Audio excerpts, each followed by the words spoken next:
નવી શિક્ષણ નીતિ 2020 અંતર્ગત શાળા નંબર 1માં એક ખાસ તાલીમનું આયોજન થયું હતું। શિક્ષક દેવપ્રસાદ, જે હંમેશા નવા વિચારો શીખવા ઉત્સુક રહેતા, તે પણ આ તાલીમમાં જોડાયા। તેમના મનમાં અનેક પ્રશ્નો હતા કે આ તાલીમ કેવી હશે અને તે બાળકોને કેવી રીતે મદદ કરશે।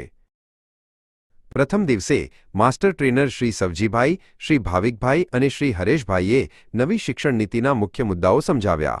વર્ગ સંચાલક શ્રી મોરારીદાસ મકવાણાએ બધાનું ઉષ્માભર્યું સ્વાગત કર્યું।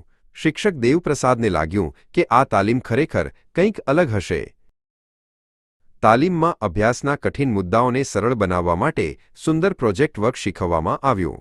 શિક્ષક દેવપ્રસાદે જોયું કે કેવી રીતે સામાજિક વિજ્ઞાનના જટિલ સિદ્ધાંતોને રમતો અને પ્રવૃત્તિઓ દ્વારા સમજાવી શકાય છે। સ્માર્ટ ક્લાસનો ઉપયોગ કેવી રીતે કરવો તે પણ શીખવવામાં આવ્યું। ડિજિટલ બોર્ડ પર રંગબેરંગી ચિત્રો અને વિડીયો જોઈને શિક્ષક દેવપ્રસાદને થયું કે બાળકો કેટલું સરળતાથી શીખી શકશે।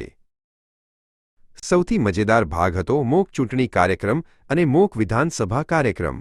શિક્ષકોએ જાણે નાના બાળકો બનીને મતદાન કર્યું અને વિધાનસભાની કાર્યવાહીનો અનુભવ કર્યો। શિક્ષક દેવપ્રસાદને આ પ્રવૃત્તિ ખૂબ ગમી। તાલીમમાં સુંદર બાળગીતો, ભજનો અને પ્રાર્થના કાર્યક્રમ પણ શામેલ હતા। સવારની શરૂઆત પ્રાર્થનાથી થતી અને દિવસનો અંત ભજનથી। આનાથી વાતાવરણ ખૂબ જ સકારાત્મક અને શાંતિપૂર્ણ બન્યું। વિવિધ રમતો દ્વારા પણ શિક્ષણ આપવામાં આવ્યું। શિક્ષણ એટલે માત્ર પુસ્તકીયું જ્ઞાન નહીં, પણ જીવનનો આનંદ। આ વાત શિક્ષક દેવપ્રસાદને ખૂબ ગમી। તેમણે શીખ્યું કે કેવી રીતે રમતગમત દ્વારા પણ બાળકોને ઘણું શીખવી શકાય છે। 3 દિવસની તાલીમ પૂરી થઈ।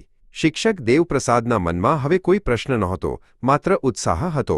તેમણે અનુભવ્યું કે આ તાલીમથી તે એક વધુ સારો શિક્ષક બન્યા છે, જે બાળકોને આનંદ સાથે શીખવી શકશે। હવે જ્યારે શિક્ષક દેવપ્રસાદ પોતાની શાળામાં પાછા ફર્યા, ત્યારે તેમણે તાલીમમાં શીખેલા બધા જ નવા વિચારો અમલમાં મૂક્યા। બાળકોને પ્રોજેક્ટ વર્ક અને રમતો દ્વારા શીખવવાની ખૂબ મજા આવતી। શાળામાં બાળકોના ઘડતરની પ્રક્રિયા ખરેખર સરળ અને આનંદદાયી બની ગઈ હતી। શિક્ષક દેવપ્રસાદને લાગ્યું કે આ તાલીમ માત્ર તેમના માટે જ નહીં, પણ તેમના બધા જ વિદ્યાર્થીઓ માટે એક સુંદર ભેટ હતી।